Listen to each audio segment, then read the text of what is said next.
Today we are diving straight in with a mermaid queen mashup. I'm combining these three references together to make my own unique drawing. I'm not sure that I'm entirely in love with her, but I did have a ton of fun making her. And yeah, this video I wanted to show you exactly what the prompt was and what got me inspired and how I made this with using just Noodlers ink and a couple paint brushes. If this is the first time to your channel, welcome. My name is Campbell and I teach both drawing and mixed media projects here on YouTube. Post every Tuesday and Friday. So this is, I'm actually working in my large 11 by 14 hardcover watercolor journal by Strathmore. I'm almost done filling this journal up. I only have like 2 more pages after this. I'm super excited. So you can look forward to like a really thorough art journal flip through coming really soon, maybe even by the end of this week.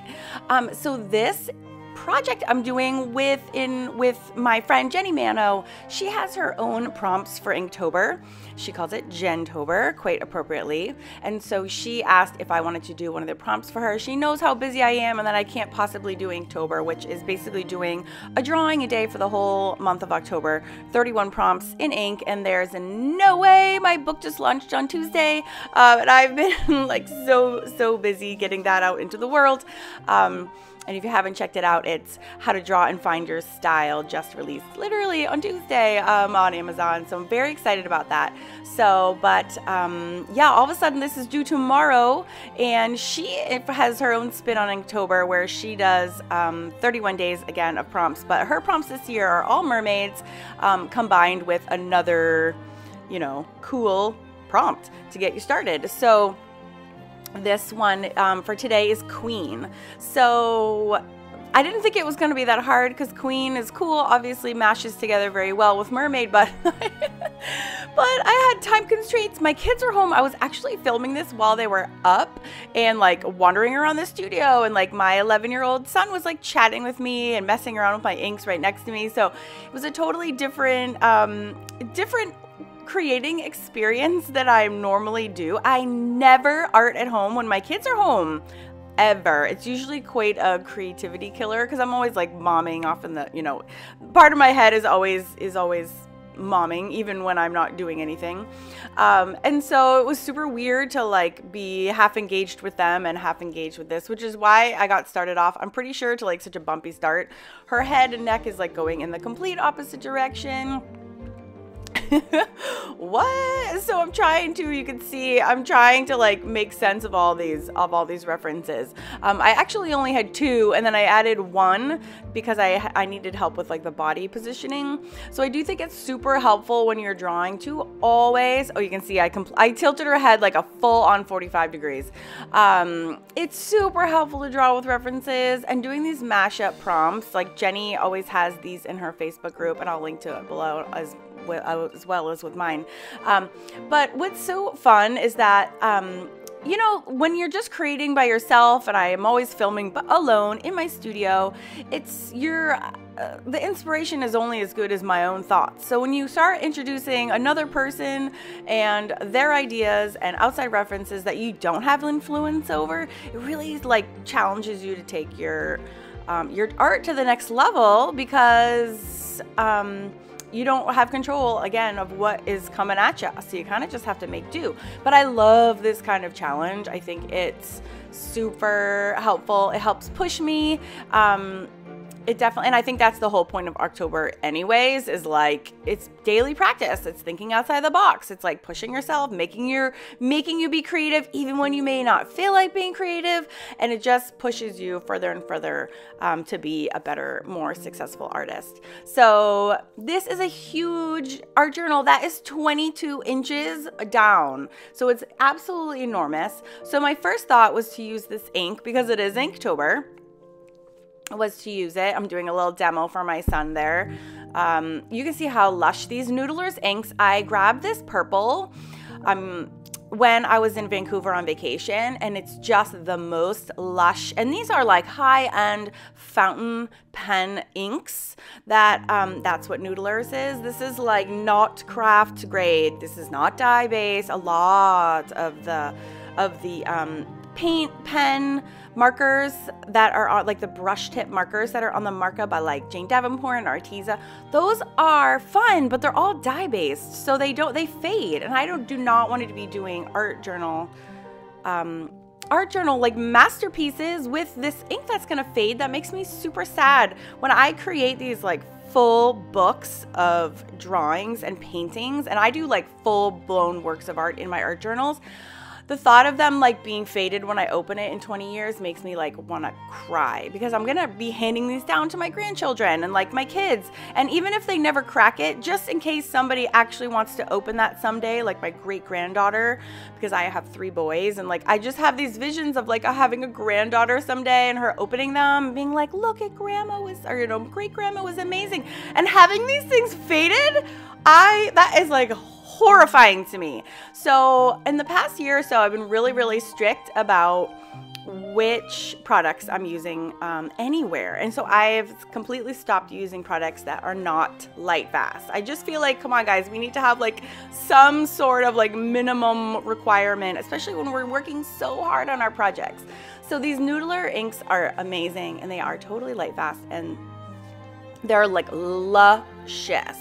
Big old accidents on my paper, and they also act like watercolors. So some Noodlers inks are totally permanent, and some are not. This one obviously is not. So it works just like watercolors, where I mean, I'm putting my brush smack dab in the middle of my soaking wet. And these jars that they come in these beautiful glass jars, are filled to the brim. I mean, they're like, you open it and there's just like ink pouring out. So I'm just putting my brush right down into that big juicy glass bottle, and I'm just going for it, and it works just like watercolors. It's like, imagine if you had like like a rich pot of the most delicious rich watercolor in the whole world. Like, that's Noodlers ink. I absolutely love it. So I bought a purple, and that's Tombow, just so you know. That's Tombow marker, just to give her some skin color. So I bought purple. I found it in a store in Vancouver, and I was playing around with it the other day. You can see a couple of videos ago. I'll link to it in the description, because we had like a fun hangout messing around with these inks.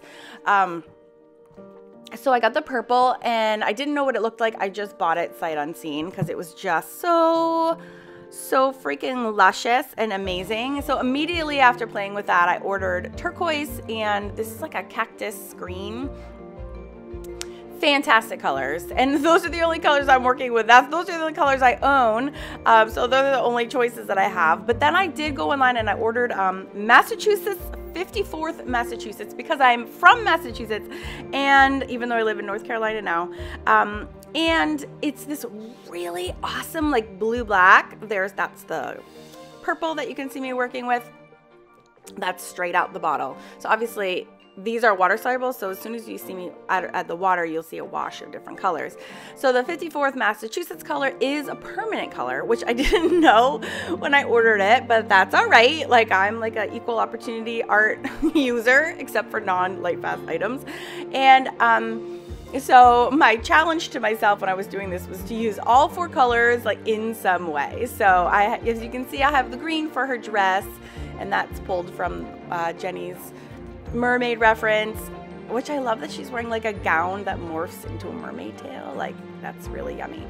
And then the purple for her hair, and then this is the turquoise. I wish the camera could capture, holy guacamole, just the like, oh, this turquoise going on. First of all, it looks blue here, but when it's going on, it really is a turquoise.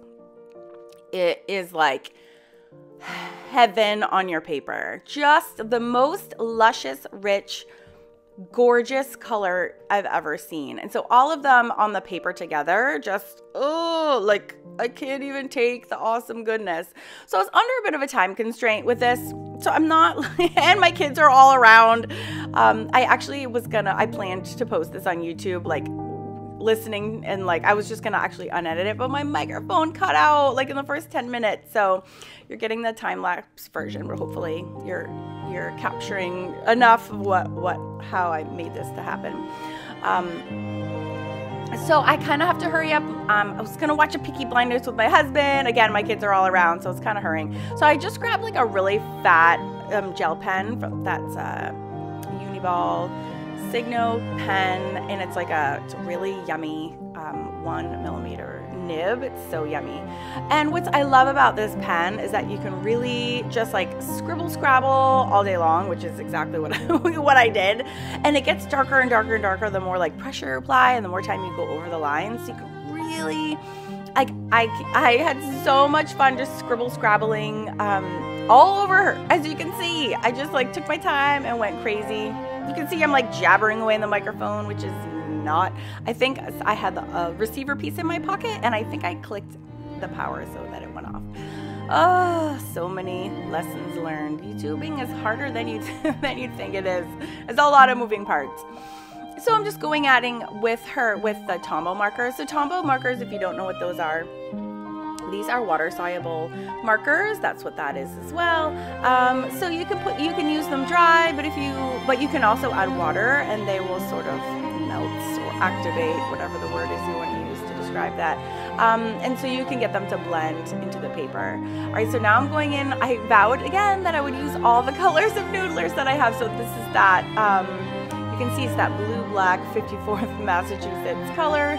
So again, I promised myself, so I'm kind of zooping it all around, using it to give her some luscious eyelashes. And all the pens people use all the brushes that I use which I love for watercolor, they're so fantastic, are the Silver Velvet brushes. They're watercolor brushes. And actually, now that I think about it, I left them in my studio in the water. That's so bad. They're expensive. They are phenomenal. And they're the only things that I use when I'm using things like this, either the watercolors or the inks. I don't use my acrylic brushes. I like these specific brushes because they're super soft and they hold a ton of ink or watercolor and water with them. So they're like really juicy. They make your materials go really, really far. So yeah, you can see I'm literally like scrabbling all over her, and then unfortunately at the end my camera cuts off, but it cuts off right as I'm finishing, so it's all good. I'm just about to be done. Just putting the final touches on with the markers. That's like a metallic marker that I grabbed at Tuesday morning, super cheap. Throwing in some last minute black details, and then I go in with my white paint marker. Always is the last step. But if you hang on just a second, I will link to, on the end screen, I'm going to pop up a playlist. I love mermaids, and I have a whole playlist of like my different mixed media mermaid projects that I've done over the years. So I will link to that right here, so you can, or at the end where it'll pop up and you can click on that if you want to watch some more fun mermaid videos, because I have so many. They're so fun. I really enjoy it. I love some fantasy creatures, and Jenny and I have done some really fun mashups in the past, and I will link to that as well. She also did this project, and I will put a link to her YouTube version. She's amazing. You can go check that out. That'll be in the description box. And yeah, you can see just finishing details. Luckily, I can't believe my luck that my camera cut out like the millisecond that I was done with my last brush stroke. Pretty awesome. So join me every Friday and Tuesday. So Tuesday I'm doing some live streams, just messing around, and Friday you'll get the more straightforward tutorials where I'm always teaching you something. So have an awesome day, and don't forget to click that play link to see more.